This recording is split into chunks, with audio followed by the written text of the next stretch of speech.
Once upon a time in a distant land there dwelt a king named Michael. He had all the riches of the earth and all that which he desired, including 3 sons. He was respected amongst men, feared by his enemies, and undefeated in battle. One day, there came a messenger in his royal court, and with great reverence he uttered, "Your Majesty, you have a message from King Julian." The king ordered him to read it out loud. The messenger read, "Greetings, my dearest brother. If you find it befitting to be called that by me, I want to give my Cuban daughter's hand in marriage. And who could be more fit to exalt the cup of her beauty besides one of your sons? If you will to send one of them, I and my daughter will be waiting at our castle." Upon hearing this, the king rejoiced and quickly requested his 2 eldest sons to be brought before him. They were brought, and the king told them about the letter. They both wanted to get the Cuban princess and began disputing against each other. The king said to them, "My sons, both of you shall go and present yourselves before the princess, and whoever is worthy to be chosen will have her." And so it came to pass that the king sent his 2 sons on their way to King Julian's castle while surrounded by a cavalry and chariots, while they rode 2 beautiful white horses. But not far from the castle, an evil Jew by the name of D, who was also named Senior, for he was more than 500 years old, was awaiting them. When they approached him, he said, "Kiss my feet, you filthy goy." And he powerfully inhaled, thus snorting both men and the cavalry and chariots through just one nostril. When the king received the news, he tore his robe in devastation and fell in a great depression. After 40 days of mourning, the king's 3rd son, who was called Harap Kong, walked in humbly and kneeled. The king said, "Present your desires, my son," Harap Kong said. "I was wondering if you could bless me to do what my brothers were not able to." The king was surprised and said, "How could you, a lower-tier brown and short normie, who also reeks of curry, do what your beautiful brothers could not? But you are my last hope, so therefore I bless you to go on this mission." Kid Kong hopped on a horse and began his journey. Just like it happened to his 2 brothers, Senior D came in his way. As he saw him, he hopped off his horse and bowed before D, saying, "Me India love Israeli woman, sir. Please let me pass, sir." This ignited mercy within Senior D's heart, for nothing is weaker than the slave mentality of the Pajit. So D allowed him to pass. And so it came to pass that Harap Kong reached a nearby forest, which marks the halfway point in between the 2 castles. He came across a short, bald man who had a weird French accent. The man said, "Hey, would you like some water? You must be thirsty on this long road." Harap Kong answered by saying that he is indeed thirsty and would be very thankful if the man gave him some water to drink. The man said there's a fountain nearby and was willing to lead him to it. As they were walking, the bald name, who is also named Machoti, powerfully struck Harap Kong in the back of the head, then tied him up.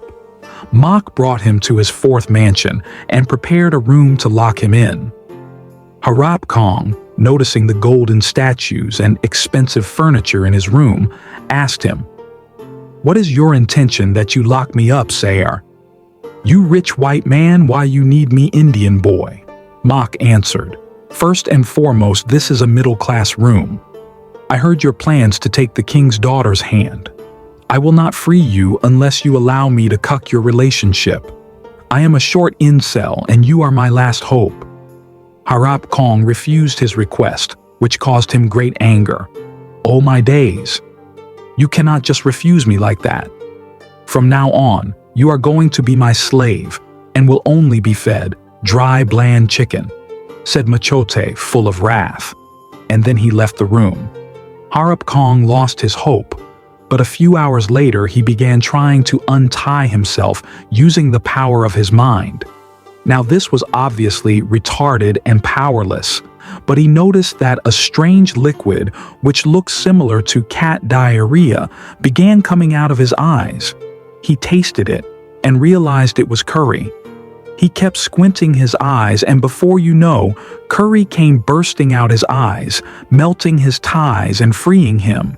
Machote entered the room noticing the terrible smell, but before he could react, Harap Kong said, "Take this sar," and shot curry out of his eyes directly onto Machote's face. That amount of spice melted the so-called Medgod's face, so Harap Kong escaped. He had to walk on foot from that point on as his horse ran away. And so it came to pass that Kid Kong saw a strange naked guy whose appearance was like that of an egg. He was eating raw grass and squirrel meat.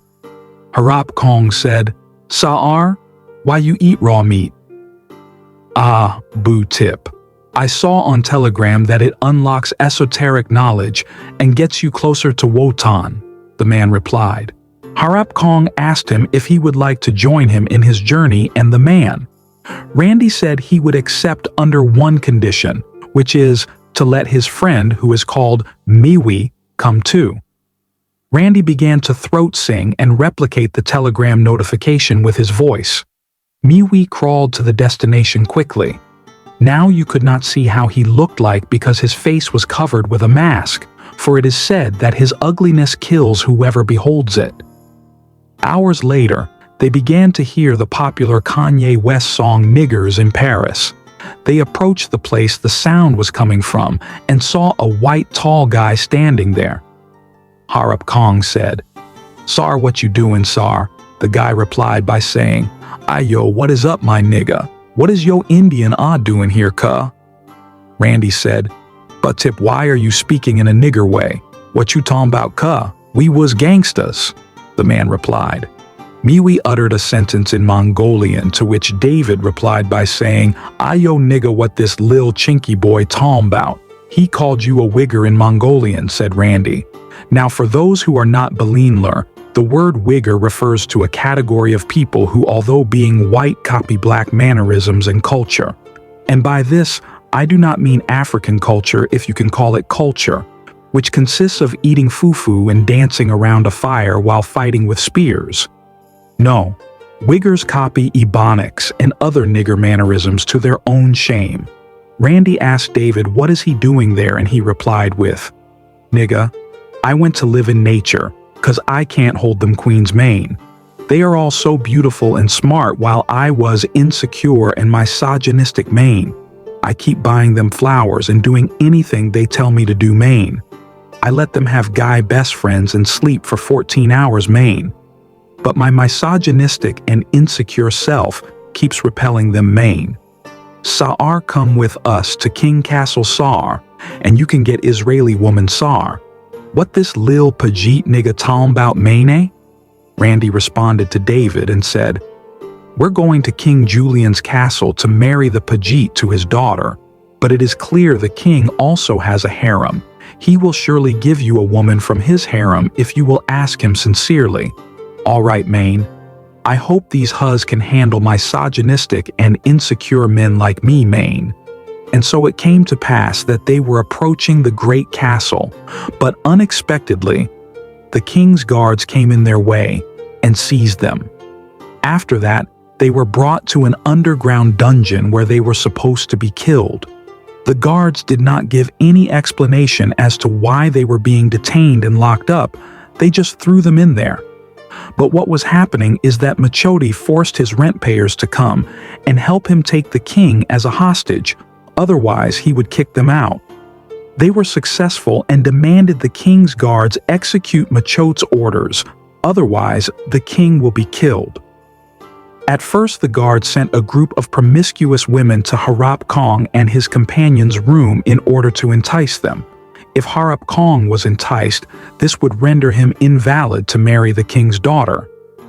When the women entered the cell, David quickly jumped and got on his knees and said, "What's up, my princesses? What can I do for you? What can I get for you? I will listen to anything you say. Do I switch up on my companions for you, dear women?" But then Mewi removed his face mask, which reduced the women to mere dust and ash. Machote was heavily angered, and so he sent 10 huge dogs to eat Harap Kong and his companions alive. He chose the vilest and strongest dogs, some even having rabies. But as they were freed inside the cell, Miwi started licking his lips, then swallowed the dogs in one bite. "It reminds me of home," he said. Mok received the news again, and he completely lost it. He decided to give them a humiliating death, so he ordered that Mama Puyu be brought to cook them their last meal. She cooked them rotten pork meat with all types of lice and worms. And then, they brought 10 niggas with herpes to spit in the food and cover it in rat poison.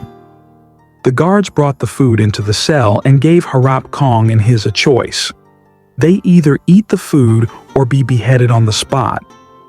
In the last moments, Randy received a notification on Telegram about how eating rotten pork meat and having herpes is based and helpful and a sign of high testosterone. And before you know, he swallowed the food in one bite. The guards stood in disbelief and realized they were dealing with supernatural people. They gave the news back to Machote again. "If I cannot be the cuck, then I must be the bull. Bring me the king's daughter and marry her to me," Mok said. And so, they improvised a wedding and brought the king's Cubanese daughter, who is also called Cleopatra, before Machote. Cleopatra said, "Are you the king's son, who was supposed to marry me?" "Yes, I am," said Machote in a deceitful manner.